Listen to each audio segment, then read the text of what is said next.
Have you ever noticed how we keep saying protect the children while quietly loading them with a bill they didn't sign, didn't vote for, and won't be able to escape? Because that's what it is. Not politics, not opinion, math. Right now, if we stay on path, each one of our grandkids is looking at roughly $460,000 of federal debt tied to their existence. Not because they bought something, not because they made a bad decision, just because they were born into a system that couldn't stop spending. But that's not even the part that should scare you. The real chokehold is the interest. We are on track for about 6.6 trillion a year in interest alone within the next 30 years, not paying debt down, not fixing anything, just keeping the machine alive. That translates to about $18,000 per person per year, roughly $1,500 every single month per human being, just to service the debt. So let's make it real. I said 4 grandkids, as in 2 children per the 2 children that I have. That's about 1.8 million in total debt sitting on their shoulders, and about $72,000 a year, over $6,000 a month, just in interest tied to their generation share of the burden. That's not a future, that's a leash. And here is where it gets disgusting, because people will still try to minimize it. The median worker today makes around $62,000 a year.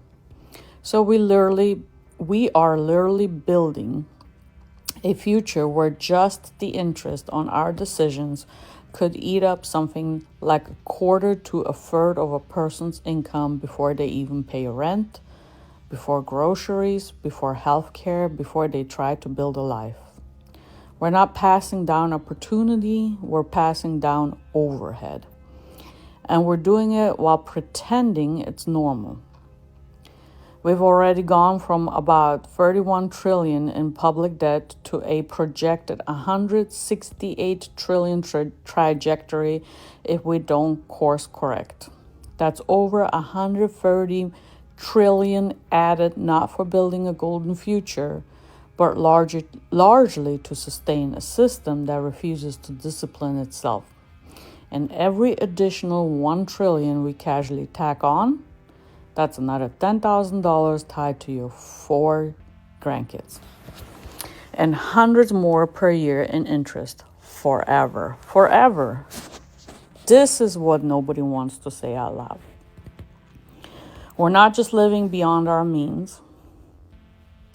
We're living beyond their means.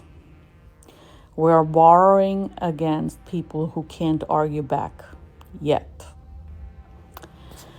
So we're writing checks with their labor, their time, their stress, their future families. And then we have the audacity to call ourselves responsible adults. No. Responsible adults don't rack up a tab their kids will spend decades paying interest on. Responsible adults don't look at a system spiraling towards 6.6 trillion a year in interest and say, we'll just deal with it later.